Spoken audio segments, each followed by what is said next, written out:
තෙරුවන් සරණයි. අදත් අපි මේ එකතු වී සිටින්නේ අපේ සුපුරුදු ආධ්‍යාත්මික වැඩසටහන සදහම් අරුණ විශේෂ භාවනා පුහුණු උපදේශන වැඩසටහන සමගයි. හැම සෙනසුරාදාවකම උදෑසන 7 සිට 8 දක්වා ජාතික ගුවන්විදුලියේ කඳුරට සේවය ඔස්සේ මේ උතුම් කාර්යය සඳහා අපි එකතු වෙනවා. අදත් අපේ සුපුරුදු කල්යාණ මිත්‍ර පිරිස මේ වැඩසටහන සමග එකතු වී සිටින බව අප දන්නවා. පළමුවෙන්ම මේ සදහම් අරුණ සමග එකතු වී සිටින පින්වත් සියලුම දෙනා අපි තාම ගෞරවයෙන් පිළිගනිමු. ඒ වගේම මේ යහපත් කාර්ය බොහෝ කාලයක් තිස්සේ දීර්ඝ කාලයක් තිස්සේ කරගෙන යන්නට අතහිත දෙන උදව් උපකාර කරන සහයෝගය ලබා දෙන මඟ පෙන්වන සියලුම දෙනා විශේෂයෙන් මේ වැඩසටහන සංවිධානය කරන සදහම් අරුණ කල්යාණ මිත්‍ර පිරිස, ඒ වගේම මේ වැඩසටහන මෙපමණ කාලයක් දීර්ඝ කාලයක් අපිට පවත්වාගෙන යන්නට දායකත්වය ලබා දුන්නු අපේ කාරුණික පින්වත් දායක පිරිස, ඒ වගේම වැඩසටහන පිළියෙල කරලා සකස් කරලා විකාශය කරන කඳුරට සේවයේ කාර්ය මණ්ඩලය ආදී සියලුම දෙනා අපි කෘතවේදීව මේ අවස්ථාවේ සිහිපත් කරමු.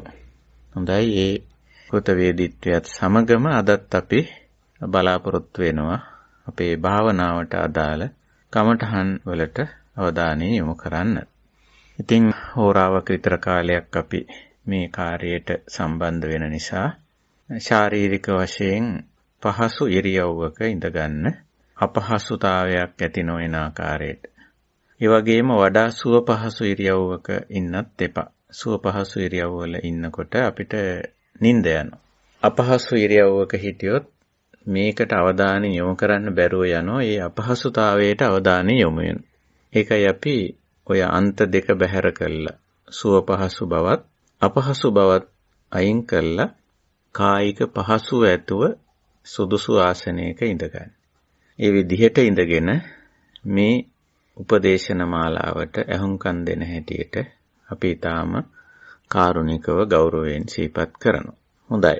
මේ සදහම් අරුණෙන් අප මෙපමණ කාලයකොත් උත්සාහ කළේ භාවනාව නිවැරදිව කරගන්න ආකාරය පිළිබඳව අවශ්‍ය මඟ පෙන්වීම කරන්නටයි. භාවනාව ගැන අපි ඉස්සර වෙලාම වචන කීපයක් සඳහන් කළානේ. මේ වැඩසටහනේ කමඨහන් වලට අපි යොමු වෙන්නේ. අදත් ඒ විදිහටම භාවනාව ගැන කෙටි මතක් කිරීමක් කරනවා. මේවා දැනටමත් සමහර විට ඔබ දන්න කරුණු වෙන්න පුළුවන්. ඒකට කමන්නේ. නැවත මතක් කර ගැනීමක් හැටියට සාවධානව මේ කරුණු වලට හුම්කම් දෙන්න. එතකොට ඔබට දන්න කරුණු උනත් නැවත අලුත් වෙනවා, නැවත සිහිපත් වෙනවා. භාවනා කියන වචනේ භාවේති කියන ක්‍රියාපදයෙන් සකස් වුණු ක්‍රියා නාමය. වැඩිම, වර්ධනය කිරීම, දියුණු කිරීම කියන තේරුම තියෙනවා. එතකොට වැඩිම, වර්ධනය කිරීම, දියුණු කිරීම කිව්වා මේක මොකද්ද, මොනවද වඩන්නේ, වර්ධනය කරන්නේ, දියුණු කරන්නේ කියන ප්‍රශ්නය මතුවෙනවා. ඒකත් එක්ක කිව්වොත් තමයි කාර්තවත් වෙන්නේ. එතකොට වඩන්නේ, වර්ධනය කරන්නේ, දියුණු කරන්නේ කුසල්. එතකොට තව කෙනෙකුට කුසල් කියන්නේ මොනවාද කියන ප්‍රශ්නෙත් කුසල් කියන්නේ සීල, සමාධි, ප්‍රඥා. මෙන්න මේ කුසලතා අංශ තුනටයි අපි බුදුදහමේ කුසල කියන වචනේ පාවිච්චි කරන්නේ. වෙනත් දේවල් වලට පාවිච්චි කරන්නේ නැහැ. සමාජයේ නම් කුසල කියන වචනේ විවිධ අංශ වලට භාවිතා වෙනවා අපි දකිනවා. නමුත් බුදුදහමේ කුසල් කිව්වම අදහස් කරන්නේ සීල, සමාධි, ප්‍රඥා. දැන් ඔය තුන ගැනත් අපි කෙටියෙන් මතක් කරගමු. සීල කියන්නේ අපේ චරණයේ, චර්යාත්මක අංශයේ, කායික වාචික හැසිරීම රටාවේ දියුණුවක්, වර්ධනයක්, නිවැරදි බවක්. ඒකට තමයි සීල කියන්නේ. එහෙම දියුණුවක්, වර්ධනයක්, නිවැරදි බවක් තියෙනවා නම් අපි හඳුන්වනවා පුද්ගලයා සීලවන්තයි කියලා. සිල්වත් කියලා. ඇයි එහෙම දෙයක් අවශ්‍ය වෙන්නේ? දැන් ඕකේ දුස්සීල භාවයනේ, ඕකේ ප්‍රතිවිරුද්ධේ. ඕකේ ප්‍රතිවිරුද්ධේ වෙන්නේ දුස්සීල භාවය. දුස්සීල භාවයේ ආදීනවය අපි දන්න. සීලවන්තකමේ ආනිසංසයත් අපි දන්න. මොකද්ද ආදීනවය, මොකද්ද ආනිසංසය? දුස්සීලකමට ගියොත් සියලු දෙනාම දුකට වැටෙනවා. ඒ දුස්සීල පුද්ගලයාත් දුකට වැටෙනවා. දුස්සීල පුද්ගලයා වටා සිටින සිසු අයත් දුකටපත් වෙනවා. දුක කියන්නේ දුෂ්කරතාවය කියන එක. කායික මානසික වශයෙන් පීඩාවකට පෙළීමකටපත් වෙනවා. දුස්සීල පුද්ගලයා සිටින පරිසරය පවා ඊටාම අප්‍රසන්න අයහපත් එකක් වෙනවානේ. දුස්සීල කෙනෙක් ඉන්න පරිසරයකට ගියාම අපිට මේ පරිසරයෙන් පවා මේ පුද්ගලයාගේ දුස්සීල භාවය අඳුන ගන්න පුළුවන්. අපිලිවෙලයි, අපිරිසිදුයි. පරිසරයට පුදුම තරම් විනාශ කරනවා, හානි කරනවා. ඒකයි ස්වභාවය. සීලවන්තකම බොහෝ ආනිසංස තියෙන. පුද්ගලයාටත් යහපතක්, ඔහු වටා ඉන්න සිසු අයටත් කරදරයක්, හිංසාවක්, පීඩාවක් නැහැ. ඔහු සිටින පරිසරයටවත් ඔහු කිසිම ආකාරයේ අයහපතක් කරන්නේ නැහැ. එහෙනම් අපිට තේරෙනෝනේ ඔයින් වඩා වටින්නේ කුමක්ද කියලා. සීලවන්ත බවද දුස්සීල බවද කියලා. එහෙනම් මෙන්න මේ සීලවන්ත භාවයේ සිල්වත් බව වඩා වර්ධනය කර ගැනීම, දියුණු කර ගැනීම තමයි සීල භාවනා කියන්නේ. ඒතර භාවනාවේ ප්‍රධාන අංශය ඕක. ඊළඟට සමාධි භාවනාව. සමාධි භාවනා අංශයට අයිති වෙන්නේ මේ චිත්තාවේගී අංශය, හැඟීම් පැත්තේ වැඩි දියුණු කිරීමක්, පාලනය කර ගැනීමක්, පිරිසිදු කර ගැනීම. ඔකෙදි ඉස්සර වෙලාම කරන්නේ ඉතින් සිතවිලි, සිතුම් පැතුම් පිළිබඳ අවදිමත් වීම. ඊළඟට අයහපත් සිතවිලි හඳුනා ගැනීම. ඊට පස්සේ අයහපත් සිතවිලි මැඩපවත්වා ගැනීම. ඊළඟට අයහපත් සිතවිලි වෙනුවට යහපත් සිතවිලි ඇති කර ගැනීම. ඔන්න ඔය වගේ ක්‍රියාකාරකමක් තියෙන්නේ සමාධිය වඩනවා කිව්වා. ඉතින් ඇයි අපි මේ අයහපත් සිතවිලි වෙනස් කරගන්නේ? සමාධියේ අන්තිම ඵලය, සම්මා සමාධියේ අන්තිම ප්‍රතිඵලය වෙනකොට අපි අයහපත් සිතවිලි වෙනස් කරගෙන යහපත් සිතවිලි ඇති කෙනෙක් බවට පත් වෙලා තියෙන්නේ. ඇයි එහෙම අවශ්‍ය? මේ සිතවිලි තමයි ක්‍රියා බවට පරිවර්තනය වෙන්නේ. චේතනාහං වික්ඛවේ කම්මං වදාමි.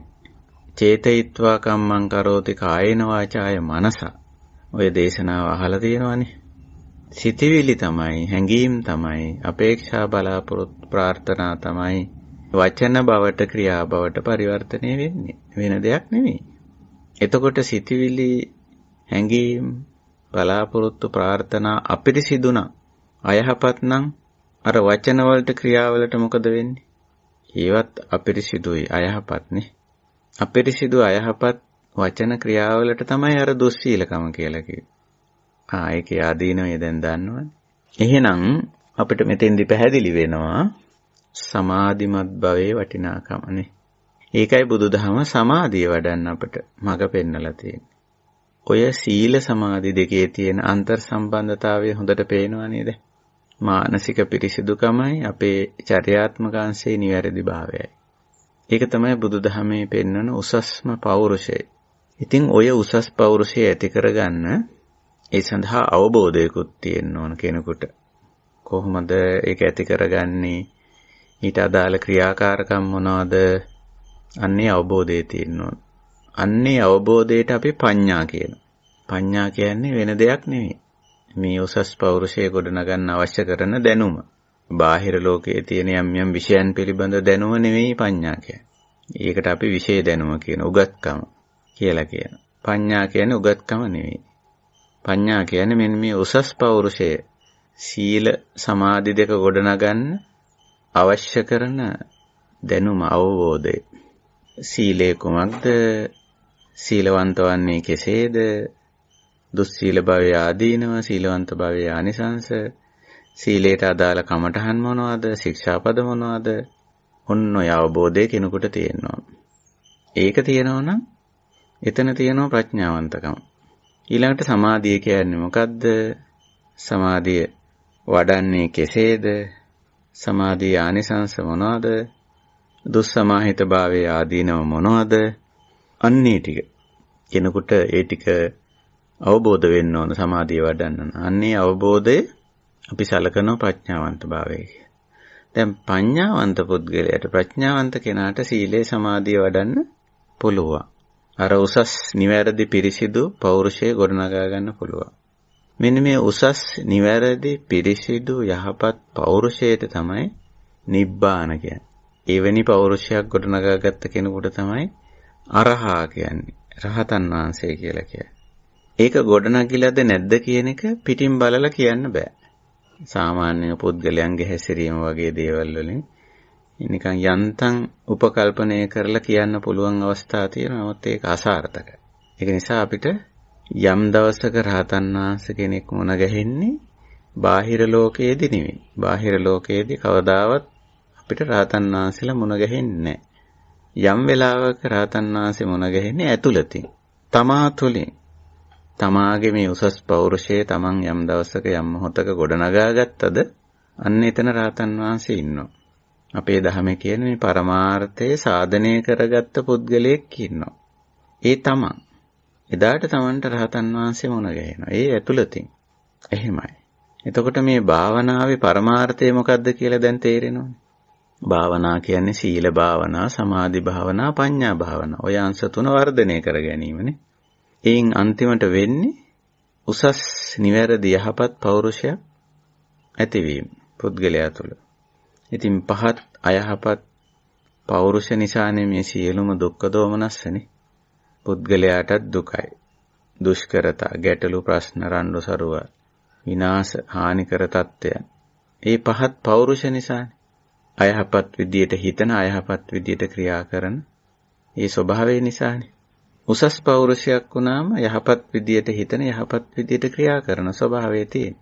ඉතින් එතකොට පුද්ගලයාටත් හානියක්, අයහපතක් නැහැ. ඔහු ජීවත් වෙන වටපිටාවටත් ඔහුගෙන් අයහපතක් නැහැ. ඉතින් එවැනි පෞරුෂ ගොඩනැන්වීම තමයි බුදුදහමේ පරමාර්ථය. නිබ්බාන කියන්නේ ඒක.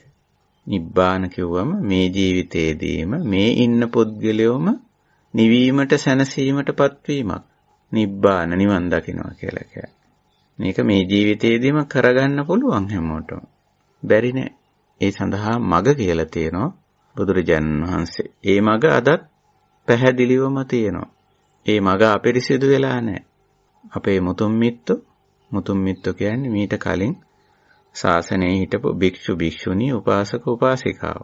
ඒ අය මේක වඩලා භාවනා කරලා උසස් පෞරුෂය ගොඩනගාගෙන ඊළඟ પરම්පරාවටත් මේක ගොඩනගා ගන්න ආකාරය ඊටාම හොඳට පැහැදිලි කරලා දීලා තියෙනවා. ඒ දේ අපිට අදත් තියෙනවා. එහෙනම් නූතන પરම්පරාව, බුද්ධ ශාසනයේ නූතන પરම්පරාව තමයි අපි. වර්තමාන භික්ෂු භික්ෂුණී උපාසක උපාසිකාව. මේ ආර්ය ප්‍රතිපදාව පුරණ ඇත්තෝ. අපිට පුළුවන් මේක. මේ ඵලය ලබන්න පුළුවන්. කවුරු හරි එහෙම බෑ කියනවා නම් ඒගොල්ලන්ට ධර්මයේ අවබෝධ නැහැ. එහෙම නැති අයනේ බෑ කියන්නේ. නේ? මම පොඩි නිදර්ශනයක් කිව්වොත් වාහන පදින්න බැරි කෙනෙකුට වාහනයක් දීලා මේක පැදගෙන යන්න කිව්වොත් සාමාන්‍යයෙන් ඒ ඉස්සර වෙලාම දෙන උත්තරේ මොකද්ද? අපෝ බෑ කියලානේ. හැබැයි වාහනය ගැන කියලා දීලා ඩ්‍රයිවිං සීට් එකේ වාඩි කරලා වාහනේ හොඳට පදින්න පුළුවන් කෙනෙකුත් ළඟින් ඉඳගෙන ටික කියලා දුන්නොත් එයාත් උත්සාහ කළොත් කාලයක් යනකොට මොකද වෙන්නේ? එයා තනියම වාහනේ පැදගෙන යන පුද්ගලයෙක් බවට පත් වෙනව නිකම්. නේ? අන්න ඒ වගේ මේ නිවන් මඟ අදත් හොඳට තියෙනවා පින්නත්. මේවා බැහැ කියන්නේ සමහර විට පුද්ගලයන්ගේ තියෙන වීරිය අඩුකම, අලසකම, කම්මැලිකම. එහෙම නැත්නම් අර කාමයට තියෙන ගිජුකම. කාම ගේදය කියලා ඔක කියන්නේ. ගේදය, ගිජුකම. ඒක කරණීයමෙත්ත සූත්‍රයේදී කිව්වේ කාමේසු විනීය ගේදං කියලා. දක්ෂකමක් ඒක. අත්ත කුසලයා විසින් ඒ ලක්ෂණය පවත්ත ගන්න ඕන. ඔය ගේදය අඩු කර ගන්න ඕන. කාමයට තියෙන ගිජුකම. ඒක තියෙනකොට මේ පැත්තට එන්නේ නැහැ. මේ පැත්තටමයි හිත. බැහැ කියන එකමයි හිතෙන්නේ. ඉතින් ඔය අලසකම, කාමයට තියෙන ගිජුකම වගේ දේවල් නිසා තමයි මේ ධර්ම ප්‍රතිපදාවේ නොයන්නේ. ඒක ධර්මයේ වැරද්දක් නෙවෙයි, පුද්ගලයාගේ වැරද්දක්.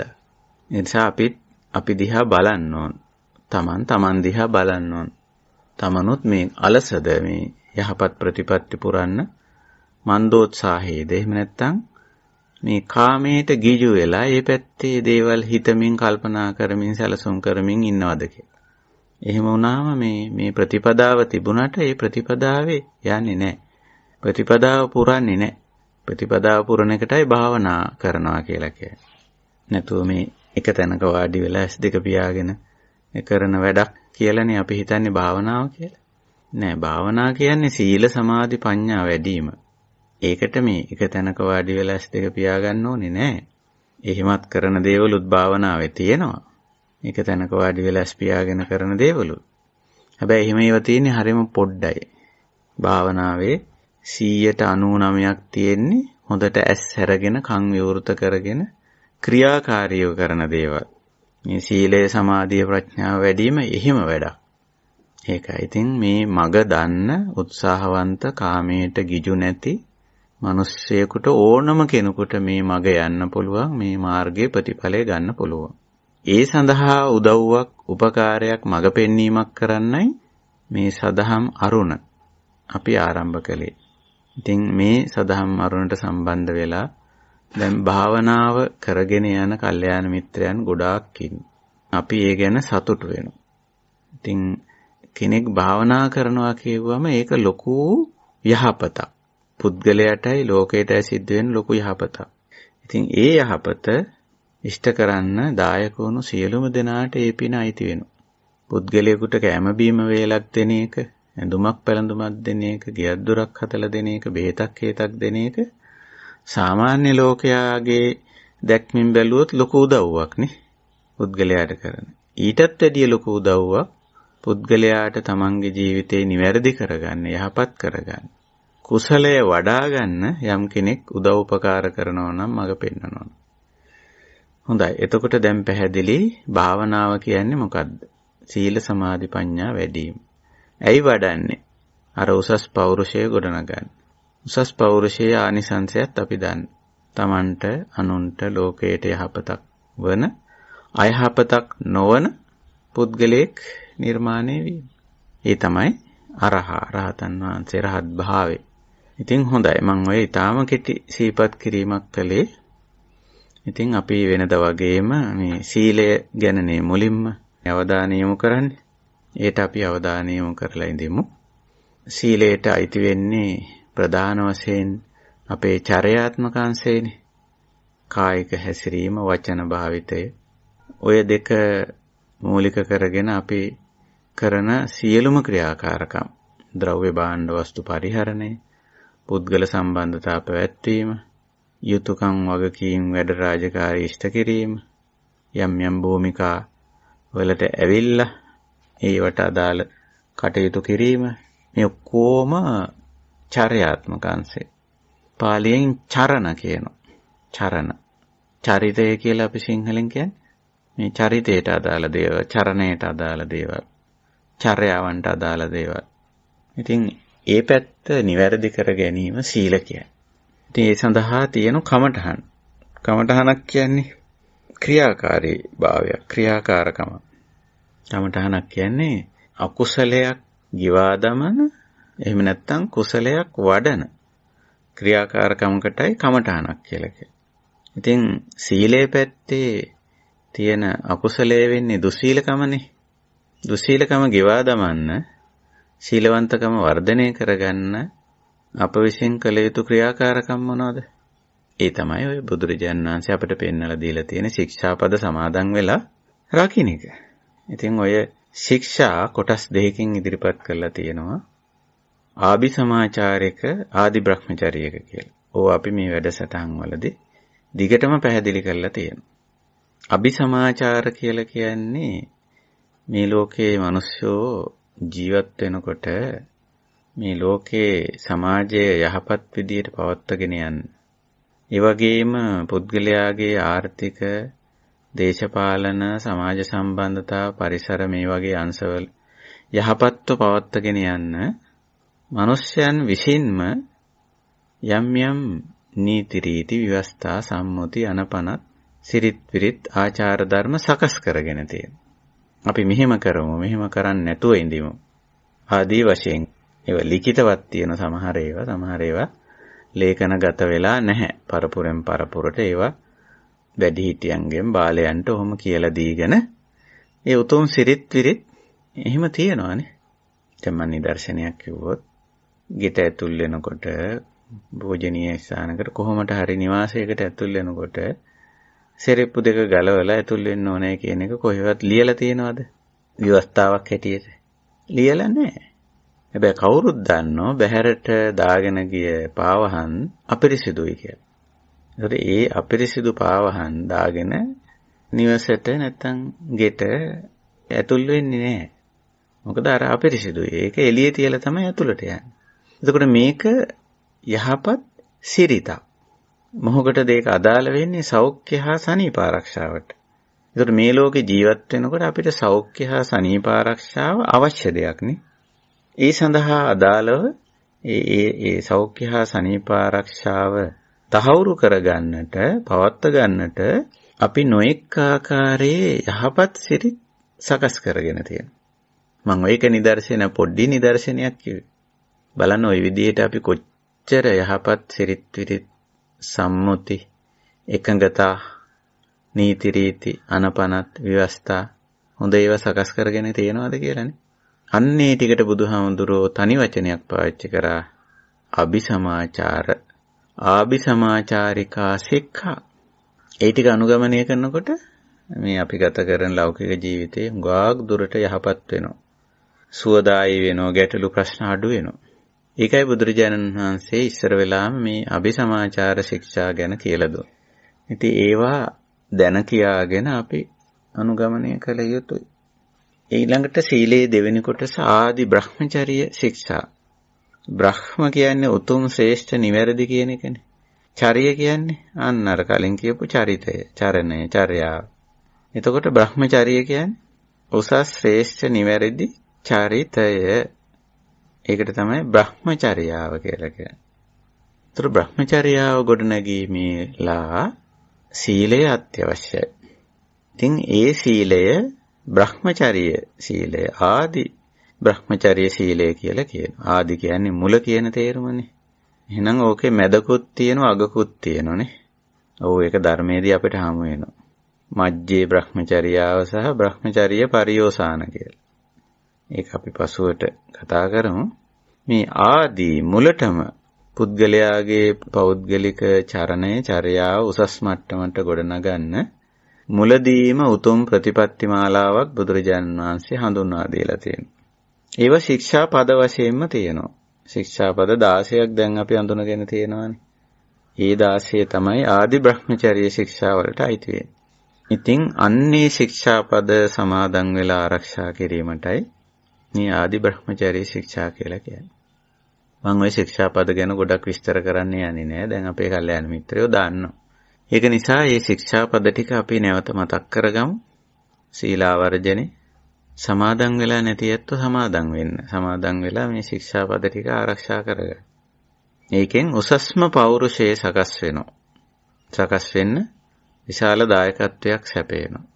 මේ බුදුදහමේ කියන උසස්ම පෞරුෂය සකස් කරගන්න මේ ආදි බ්‍රහ්මචර්ය ආභිසමාචාරික සීලය විශාල දායකත්වයක් සපයනවා. සීලෙන් තොරව නම් ඔය උසස් පෞරුෂයක් ගොඩනගන්න බෑ. ගොඩනැගෙන්නේ නැහැ. සමහර අය සීලය ගැන නොසලකා භාවනාව ගැන කතා කරන අවස්ථාවක් තියෙනවා. නමුත් ඒක වෙන්නේ නැහැ. හොඳයි එහෙනම් අපි මේ වෙනද වගේම සීල ආවර්ජනය කරමු.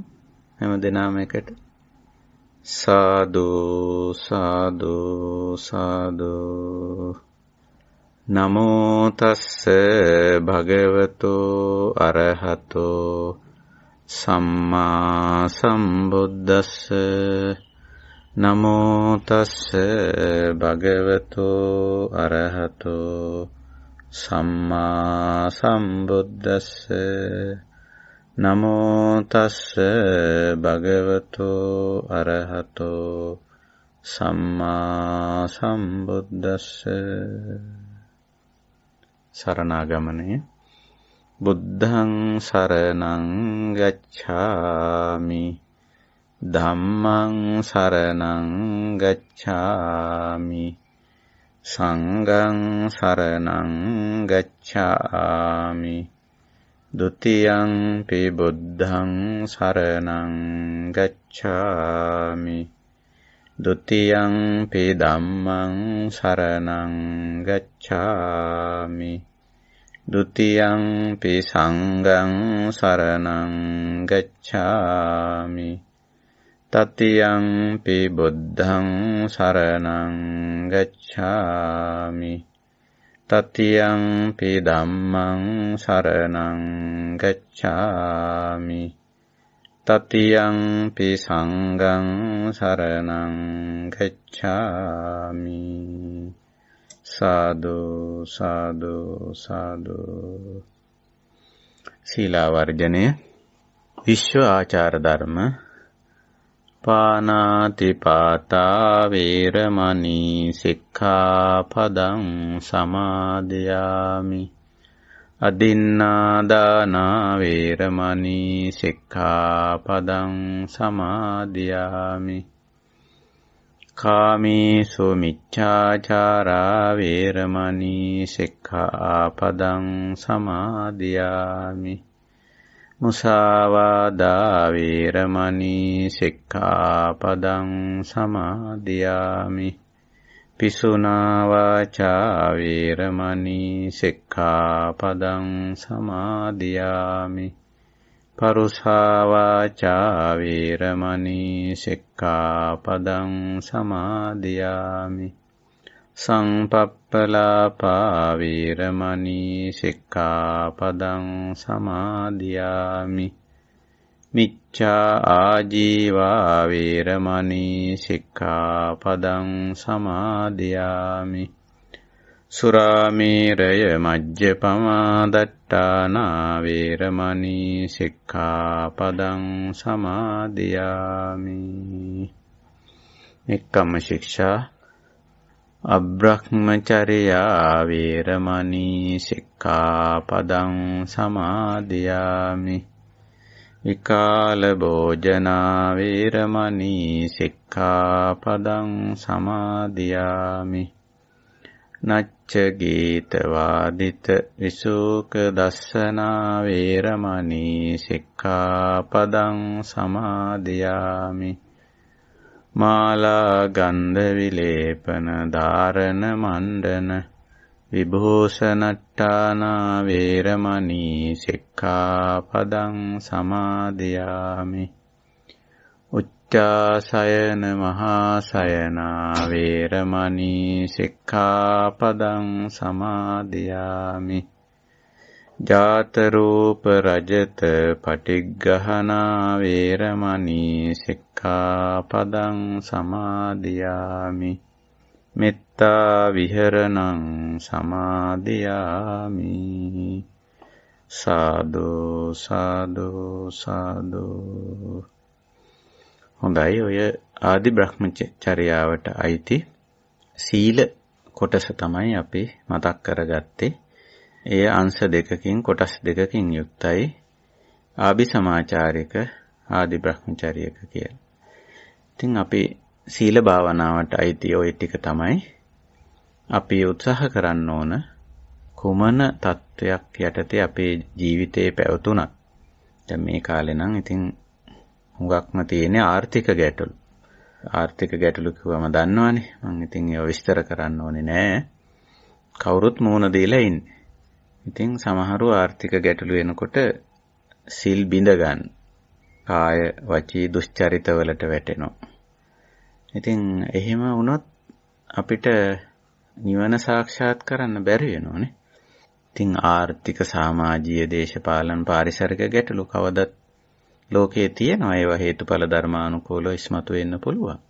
ඒවයින් සීලය බිඳ ගන්න ඕනේ නෑ, සමාධිය බිඳ ගන්න ඕනේ නෑ.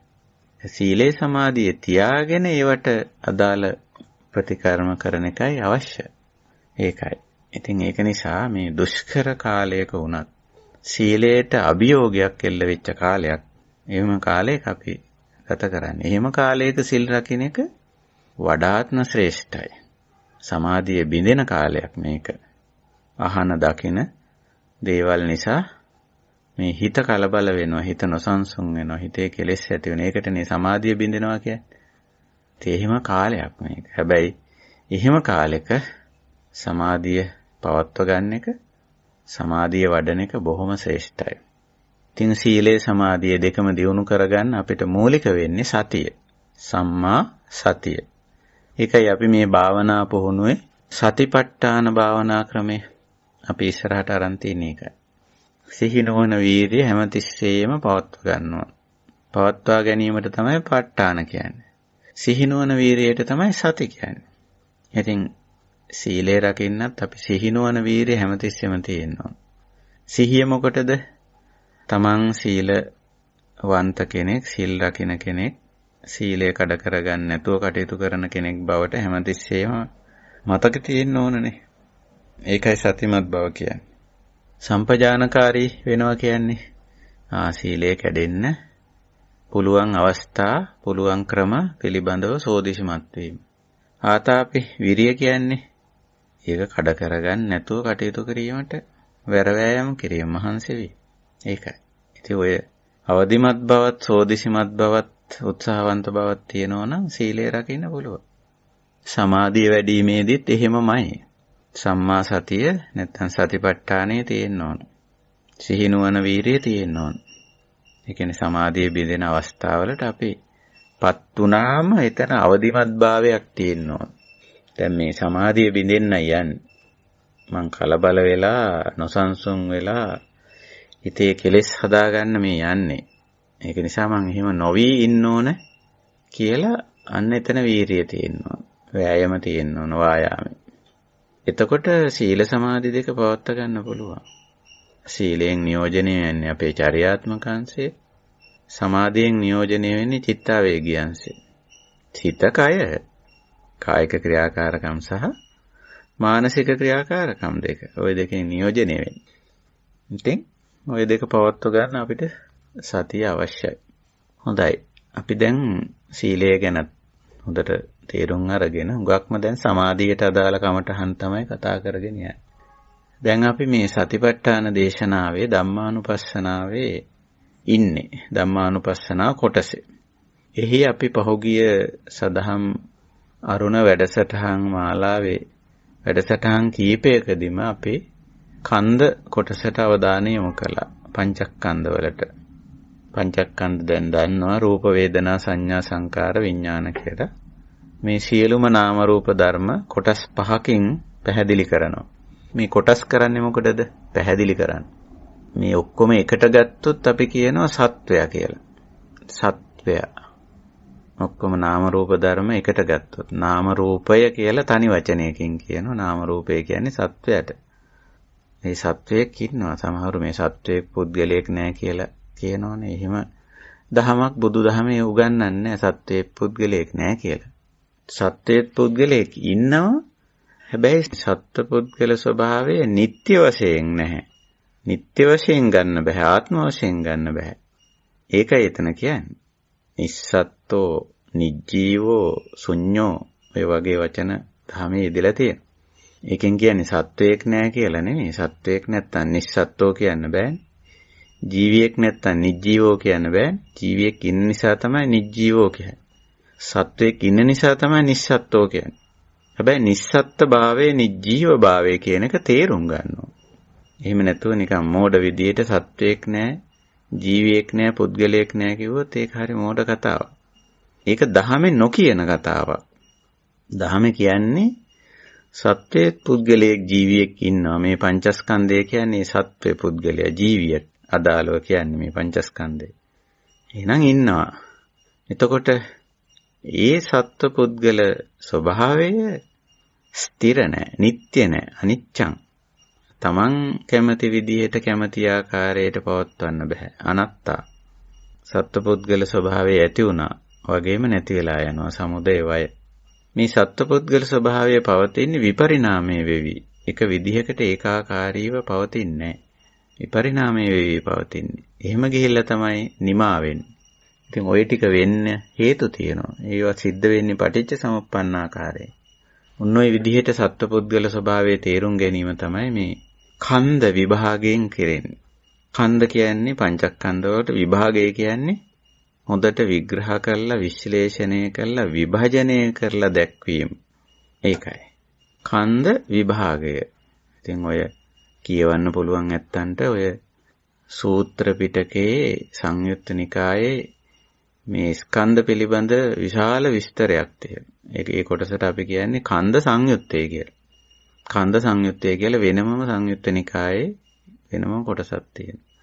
දැන් අපේ කල්යාණ මිත්‍රයෝ හුඟ දෙනෙක් ත්‍රිපිටකයේ කියවනවා. මේන් සූත්‍ර පිටකයට තමයි ප්‍රමුඛතාවය දෙන්නවා. විනය පිටකය ඊළඟට හුඟක් වැදගත්.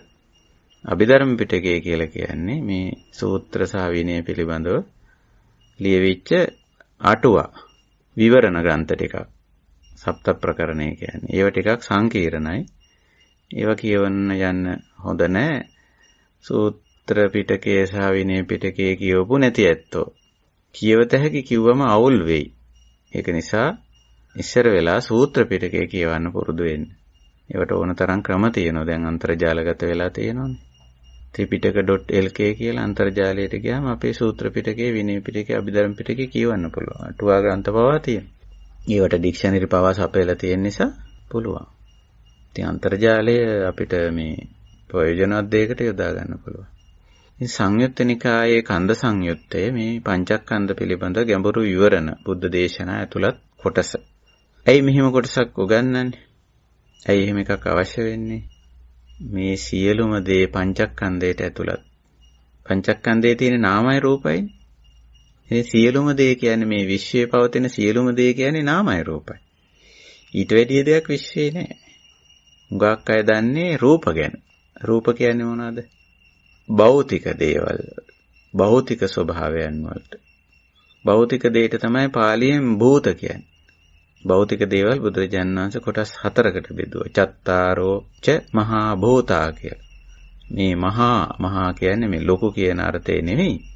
සීමාවක් මායිමක් පෙන්වන්න බැරි කියන අර්ථයෙන් තමයි එතන මහා කිව්වේ. සීමාවක් මායිමක් පෙන්වන්න බැරි මේ මහා භෞතිකය, මහා භූතය චත්තාරෝ. එහි ස්වභාවයන් 4ක් පෙන්වුවා. පඨවි, තද ගතිය, ආපෝ, ගලාගෙන වැగిරෙන වැක්කිරීගෙන යන ස්වභාවය, වායෝ, හමාගෙන යන ස්වභාවය, සැහැල්ලු ස්වභාවය. ඊළඟට ඔය තුනේම ඇතුළත් තේජෝ, උත්තේජක ලක්ෂණය. ඔය 4න් යුක්තයි මහා භූතා. මේ සීමාවක් මායිමක් කෙලවරක් පෙන්වන්න බැරි භෞතිකය. ඒ භෞතිකයෙන්ම තමයි අපේ රූප කාය සකස් වෙලා තියෙන්නේ. 4 මහා භූත වලින්. එතකොට අපි ඒක තේරුම් ගන්න ඕන. ඉතින් ওই රූප කාය පවත්ව ගන්න අපි ওই බාහිරේ තියෙන භෞතික දේවල් ටිකකුත් එකතු කර ගන්න ඕනේ. දැනුත් ඇඳුමක් ඇඳගෙන නේ ඉන්නේ. උපදිනකොට කවුරුවත් ඇඳුම් ඇඳගෙන ඉපදුනාද? සිරිප්පු දාගෙන? නෑ. ඉපදුනයින් පස්සේ මේ ශරීරයේ පැවැත්මට ඇඳුමක් ඇඳුවා. දැන් අපි ඇඳුමක් නැතුව බෑ ඇඳුම් අඳිනවා. සිරිප්පු දෙකක් දානවා. නේ? තව නොයේක් දේවල් වාඩි වෙලා ඉන්න පුටුවක වෙන්නේ නැති. ඉතින් උපදිනකොට පුටුවක් අරන් ඉපදුනේ නෑනේ. බාහිර දේවල් ටිකක් එකතු කරගෙන වාඩි වෙන්න එකක් හදාගත්තා. දැන් මේ ගෙයක් තියෙන්නේ ඉහෙට උඩින් නිවාසයක් තියෙන. අවුවෙන්, වැස්සෙන්, පින්නෙන්, සීතලෙන්, මැසි මදුරු වදුරු වලින් බේරිලා විවේකීව හුදකලාව ඉන්න සේනාසනයක් හදාගෙන තියෙන. හැමෝම ඒකට තමයි නිවාස කියන්නේ. සේනාසන. ඒව භෞතික දේවල් ඔක්කොම. 4 මහා භූතය. ඔය විදිහට බලන්න මේ රූපකායේ පැවැත්මට ගොඩාක් දේවල් එකතු කරගෙන තියෙනවානේ. ඒවට අපි කියනවා රූපකන්ද. අන්න රූපකන්දේ හැදෙන හැටි. ඕක අපි දැන් තේරුම් ගත්තා. ඊළඟට වේදනා. ওই රූපකායේ තියෙනවා නාම කොටසක්. නාම කොටසක් තියෙනවානේ. මේ නාම කොටසෙන් මුලට පෙන්වන්නේ වේදනා. වේදනා විතරක් නෙවෙයි වේදනා, සංඥා, චේතනා, පස්ස මනසිකාර කියලා බුදුරජාණන් වහන්සේ නාම ධර්ම ටිකත් අර රූප ධර්ම 4ට බෙදලා පෙන්නුවා වගේ නාම ධර්ම 5ට බෙදලා පෙන්වනවා. තේරුම් ගන්න ඔය පෙන්වන්නේ ඔහොම. බෙදුවේ නැත්තම් විභජනය කරේ නැත්තම් විභාග කරේ නැත්තම් තේරුම් ගන්න අමාරුයි. ඒ විභාග කරන්නේ අපි තේරුම් ගන්නනේ. යමක් විභජනය කරලා බෙදලා වෙන් කරලා කොටස් කරලා එහෙම පෙන්වන්නේ.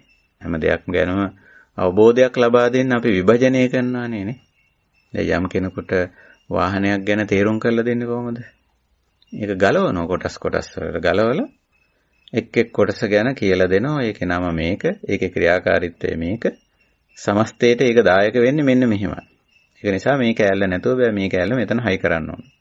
කොහොම වාහනේ සියලුම කොටස් ගලවලා වෙන් කරලා ඒකේ ක්‍රියාකාරීත්වය මේකයි කියලා දුන්නම ඔන්න වාහනේ ගැන තේරෙනවා. අර මොකක්ද අර කරේ මුලින් විභජනේ විභාග කරා කියන්නේ ඔන්න විභාග කියන වචනේ ඔය එක්සෑම් වලටත් එතන ඒ අර්ථය නෙවෙයි. මේ දහමේ විභජනය කරා විභාගය. එතකොට ස්කන්ධ විභාගය කරේ ඔන්න ඕකට. පංචස්කන්ධයට කඩලා පහට කඩලා මේ නාම රූප වෙන් කරලා පෙන්වුවේ මොකටද? මේ සත්පුද්ගල ස්වභාවය තේරුම් ගන්න. තේරුම් ගත්තම අපිට පුළුවන් මේ සත්පුද්ගල ස්වභාවය හොඳින් අවබෝධ කරගත්ත කෙනෙකුට ඒ ස්වභාවය මනවින් පවත්වගෙන යන්න. මැරෙනකන් අපි ඔය සත්ත්ව ස්වභාවයේ පුද්ගල ස්වභාවයේ තමා තුළින් පවත්වගෙන යනවානේ. තමා තුළින් පවත්වගෙන යනවා. මේ රූපකාය පවත්වගෙන යන්නේ නැද්ද මැරෙනකන්? පවත්වගෙන යනවා. ඒකටනේ මේ තරම් ලොකු අරගලයක් කරන්නේ. මේ රූපකාය පවත්වගෙන යන්නේ. හැබැයි මේ රූපකාය අනිත්‍ය දෙයක්, අනාත්ම දෙයක්, විපරිණාමයටපත් වෙන දෙයක්, ඇති වෙලා පැවතිලා නැති වෙලා යන දෙයක්. මේක හේතුවක ඵලයක් කියන ගැඹුරු අවබෝධයේ තියෙන කෙනෙකුට ඔය රූපකාය පවත්වාගෙන යන්න ඔය තරම් දඟලන්න ඕනේ නැහැ. ඔය විදිහට පව්ව කුසල් කරන්න ඕනෙත් නැහැ. ඉතින් අන්නේ අවබෝධය ලබා දෙන්න තමයි බුදුදහමේ මේ ස්කන්ධ විභාගය. මේ සතිපට්ඨාන දේශනාවේ කන්ද පබ්බයක් ඇතුළත් කරලා තියෙන්නේ. සංයුත්ත නිකායට කන්ද සංයුත්තයක් ඇතුළත් කරලා තියෙන්නේ. ඒ ඉච්ඡර බුද්ධ දේශනා වෙලා තියෙන්නේ ඒකට. ඊළඟට නාමකාය පවත්වාගෙන යන්නත් එපා. රූපකාය විතරක් නෙවෙයිනේ. නාම කාය කියන්නේ කොටස කියන එකයි. නාම කාය. මේ නාම කොටසත් පවත්වාගෙන යන්න. එයින් මුලට එන්නේ වේදනා. වේදනා කියන්නේ විඳීමනේ. අපි ඒක ගැන කතා කරලා තියෙනවා. අද මේ කතා කරන්නේ අපි මේ පංචස්කන්ධය පිළිබඳ සාරාංශයක් කරලා අදින් අපි කන්ද විභාගයේ අවසන් කරනවා. එතකොට නාම පැත්තත් එහෙමයි. වේදනා විඳීම, සංඥා හඳුනා ගැනීම. සංකාර කියන්නේ සිතිවිලි වලට, චේතනාවලට. විඥාන කියන්නේ ඔය අවබෝධය, අවදිමත් බව, දැනුවත් භාවය හැමතිස්සෙම අපි තුල පවතින. තේරුම් ගන්න ඔය ඔක්කොම කරන්න පුළුවන් යම්කිසි අවදිමත් බවක් තියෙනවා හැමතිස්සෙම. සවිඥානික බව කියලා කියන්නේ යම්කිසි අවදිමත් භාවයක් නිතරම තියෙනවා. නිදිය ගත්තම නම් ඒක ක්‍රියාත්මක වෙන්නේ නැහැ. තද විදිහට විසඤ්ඤ වුණොත් ඒත් විඥානය වැඩ කරන්නේ නැහැ. නිදිය ගත්තමත් විඥානය වැඩ කරන්නේ නැහැ. හැබැයි අපි අවදියෙන් ඉන්න හැම වෙලාවෙම විඥානයේ වැඩ. එක්ක රූප බලනවා, නැත්නම් ශබ්ද අහනවා, නැත්නම් ගන්ධ රස පහස විඳිනවා. මේ පහම නැත්නම් මානසින් මොනවා හරි හිතමින් කල්පනා කරමින් ඉන්න. ඔය වැඩේ කරන්නේ කවුද? පුද්ගලයෙක් නෙමෙයි. ධර්මතාවය. නාම ධර්මයක්. ඒකට තමයි අපි විඥාන කියන්නේ. ඒක නිසා විඥාන හරි විශේෂයි. එයා හැමතිස්සෙම වැඩ. ඇහැ අල්ලගෙන, කන අල්ලගෙන, නාසය, දිව, කය අල්ලගෙන, රූප අල්ලගෙන, ශබ්ද, ගන්ධ, රස, ස්පර්ශ අල්ලගෙන හැමතිස්සෙම වැඩ. ඉතින් ඔය ස්වභාවය අපි තේරුම් ගන්න ඕන, අවබෝධ කර ගන්න ඕන, වටහා ගන්න ඕන. මේ පංචස්කන්ධවල ස්වභාවය. ඉතින් ඕවට ඇලෙන්නේ, ගැටෙන්නේ, මුලා වෙන්නේ, ගැති වෙන්නේ, වාල් වෙන්නේ නැතුව මේ නාම රූප ස්වභාවය, මේ සත්ත්ව ස්වභාවය නිතරම අනිත්‍ය අනාත්ම ස්වභාවයක්, ධර්මතාවයක් හැටියට අවබෝධ කරගන්න ඕන. අවබෝධ කරගෙන අපි උපේක්ෂාවෙන් මේ පංචස්කන්ධය පවත්වාගෙන යනවා. මේ පංචස්කන්ධය පවත්වාගෙන යන්නේ කියන රූපකාය පවත්වාගෙන යනවත්, එහෙම නැත්නම් වේදනා පැත්තට ආදී යම් කිසි දෙයක් විඳින්නවත්. දැන් විඳීම හුඟක් වෙලාවට අවශ්‍යයිනේ. අවශ්‍ය දෙයක් වින්දනය කරාට වින්දට ගැටලුවක් නැහැ. ওই පැත්තෙන් සැප විඳින්නනේ හැමතිස්සෙම බලන්නේ. ඒකේ වැරද්දක් නැහැ. බුදුදහම කියලා නැහැනේ සැප විඳින්න එපා කියලා. නමුත් සැප විඳින්න ගිහිල්ලා පව් අකුසල් කරගන්න ඕනේ නේ. රූපකාය, රූපස්කන්ධේ පවත්ව ගන්න ගිහිල්ලා පව් අකුසල් කරගන්න ඕනේ. රූප වේදනා, සංඥා යම් දේවල් මතකයේ තබා ගැනීම, අඳුනා ගැනීම, අවබෝධ කර ගැනීම, තේරුම් ගැනීම, වටහා ගැනීම වගේ තේරුමක් නේ සංඥාවල තියෙන්නේ. ඉතින් ඒකෙදිත් කුසල සංඥා තියා ගන්න ඕන. අකුසල සංඥා නැතුව. චේතනා සිතවිලිනේ. ඒකෙත් කුසල චේතනා තමයි පවත්ව ගන්න ඕන. අකුසල චේතනා නැතුව. ඒවට තමයි සංකාර කිව්වේ. ඊළඟට ඔහොම ගිහිල්ලා විඥානේ අවදිමත් බව හැමතිස්සෙම විඥානේ ප්‍රමුඛ කරගන්න ඕන මේ සතිපට්ඨාන. සිහිනුවණින් ගත කරන්න ඕන. එතකොට මොන විදිහේ වාතාවරණයක් ආවත් පව් අකුසල් කරගන්න යෙදෙන්නේ නැහැ. පව් අකුසල් කෙරෙන්නේ නැහැ. අන්න ඒ විදිහට අපි නිතරම උත්සාහවන්ත වෙන්න ඕන, උත්සුක වෙන්න ඕන. තමන් කියලා කියන්නේ නාම රූප පුඤ්ජයක්, නාම රූප එකතුවක්. ඕකට ඉතින් මම කියලා කියන්න පුළුවන්. ඒකට කමන්නේ මම කිව්වට වැරද්දක් නෑ. ඒක විවහාරයක්නේ. ඒ රාතන් වහන්සේත් මම කියලා කියනවානේ. බුදුහාමුදුරුවොත් මම කියලා කිව්වා. ඒක මේ විවහාර මාත්‍රයෙන් කරන වැඩක්නේ. මම කියන්නේ. මම කවුද? ඔන්න ඔය පංචස්කන්ධ විභාගෙත් ඉස්සරෙල්ලාම අපි අපෙන් අහගන්න ඕන ප්‍රශ්නේ ඕක. මම කවුද? ඉතින් මට නමක් තියෙන, ගමක් තියෙන, ජීවත් වෙන ඇඩ්‍රස් එකක් තියෙන, කරන රස්සාවක් තියෙන. ඥාතිහිත මිත්‍රාදීන් ඉන්න ඔහොම ඔය දේ ඔය කියන්නේ බාහිර දේවල්. මම කවුද? මේ නාම රූප පුඤ්ජය, නාම රූප එකතුව මම කියලා කියන්නේ. රූප වේදනා සංඥා සංකාර විඥාන. දැන් මේ ටික ගැන අවබෝධයක් තියෙනවනේ. රූප කියන්නේ භෞතික දේ. නාම කියන්නේ අභෞතික දේ. අරූප කොටස. හැබැයි මේක එකට බද්ධ වෙලා බැඳිලා තියෙන්නේ වෙන වෙනම නෙමෙයි. එකට බද්ධ වෙලා බැඳිලා තියෙනකොට තමයි සත්ව කියන්නේ. පුද්ගල කියන්නේ.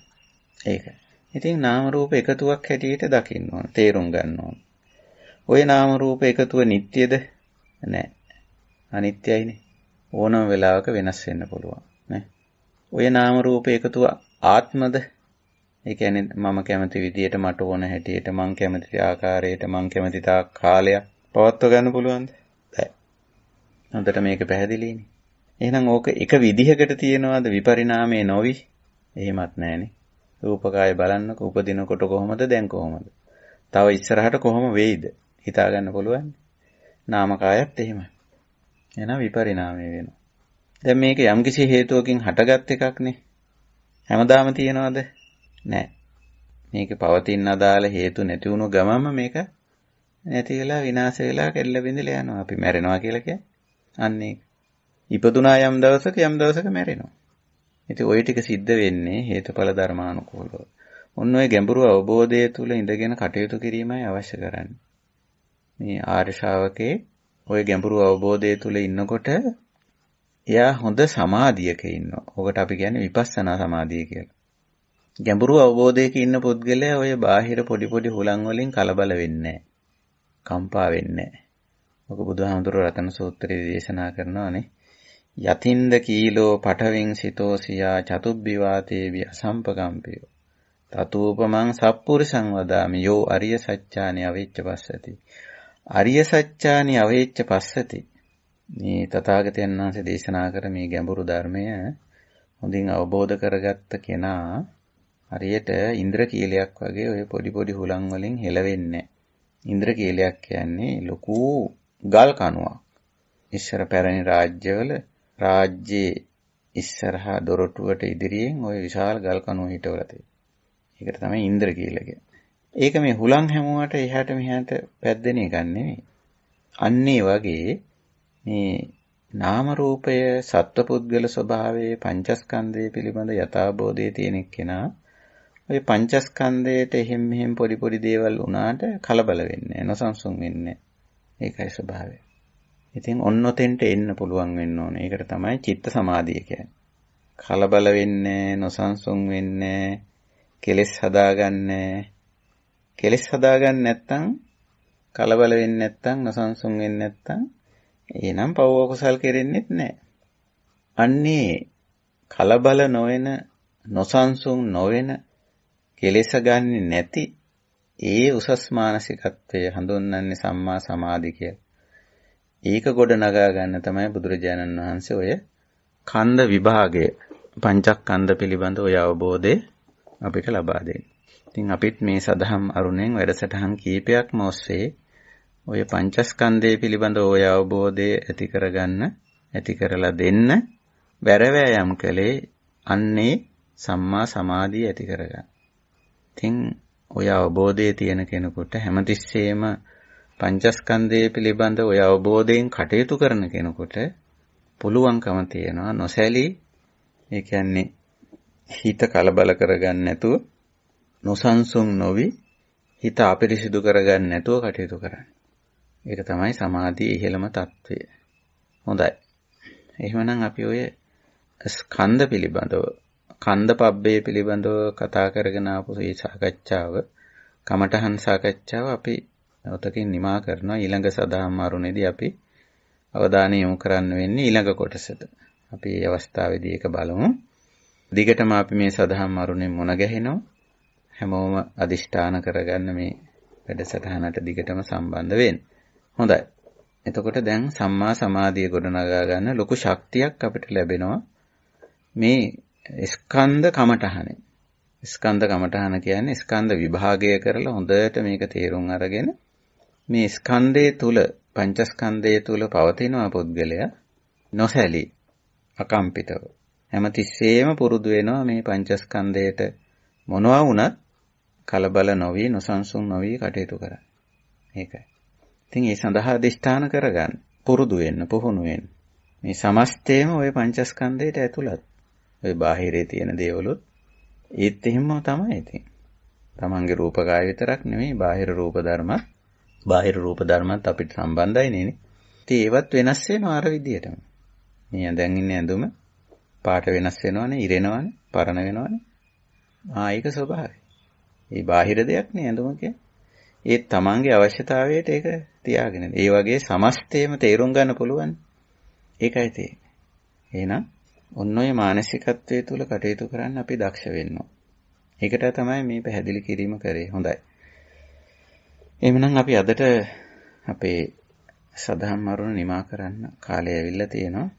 ඉතින් වෙනද වගේම අපි මේ සත්කාරයට අපිට කරුණා මෛත්‍රී සිතින් උදව් උපකාර කළ ඇත්තු ගෞරවයෙන් සිහි කරලා අනුමෝදනාවත් කරලයි අපි අදත් සදහම් අරුණ නිමා කරන්නේ. අද 2022 වර්ෂයේ 7 වෙනි මාසේ 2 වෙනිදා ශනිදා සෙනසුරාදාවේ ඉතින් අපේ මේ සදහම් අරුණ වැඩසටහන පවත්ව ගන්නට කරුණා මෛත්‍රී සිතින් අපිට දායකත්වයේ ලබා දුන්නේ බොරලස්ගමුවේ රත්නපිටියේ විශ්වවිද්‍යාල පාරේ නම්බර 122 දරණ ස්ථානයේ පදිංචි කල්‍යාණ මිත්‍ර KAK කොළොන්නේ මහත්මයා. ඉතින් එතුමා මේ බණ භාවනා කටයුතු වලදී සිටින අපිට පල්ලේ කැලේ දේවන පැවැති සමත විපස්සනා භාවනා මධ්‍යස්ථානයේදී මුණ ගැහිච්ච කල්‍යාණ මිත්‍රයෙක්. ඉතින් කොළඹ ප්‍රදේශයේ පදිංචි වුණාට බණ භාවනා කටයුතු වලදී මේ කටයුතු වලට උදව්පකාර කරන කෙනෙක් මට මතක තියෙනවා.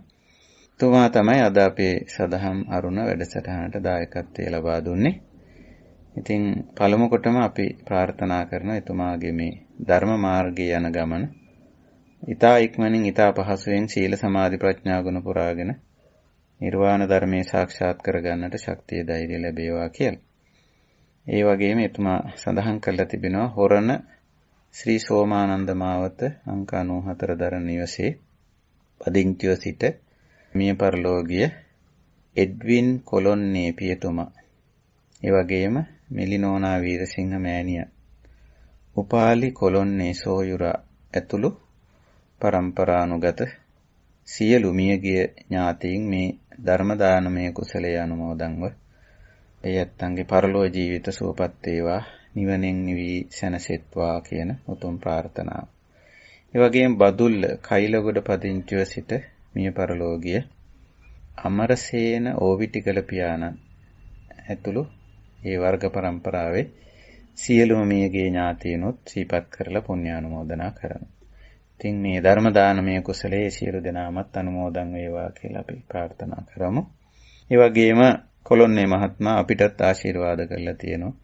මේ වැඩසටහන මේ පමණ කාලයක් පවත්වාගෙන යන අපටත් ඒ වගේම සදහම් අරුණ කල්යාණ මිත්‍රයන්ටත් ඒ වගේම මේ වැඩසටහනට දායකත්වයේ දරන සියලුම කල්යාණ මිත්‍රයන්ටත් වැඩසටහන සකස් කරලා විකාශනය කරන කඳුරට සේවයේ රංගන මහත්මයා ප්‍රමුඛ කාර්ය මණ්ඩලයේ ඇතුළු සියලු දෙනාටත් මෙත් සිතින් ආශිර්වාද කරලා තිබෙනවා.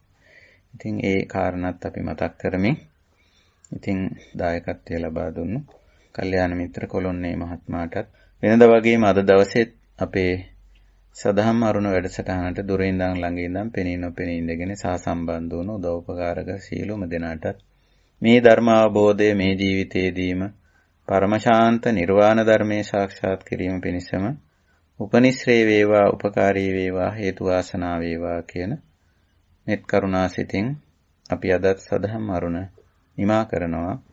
හැම දිනාටම තෙරුවන් සරණයි.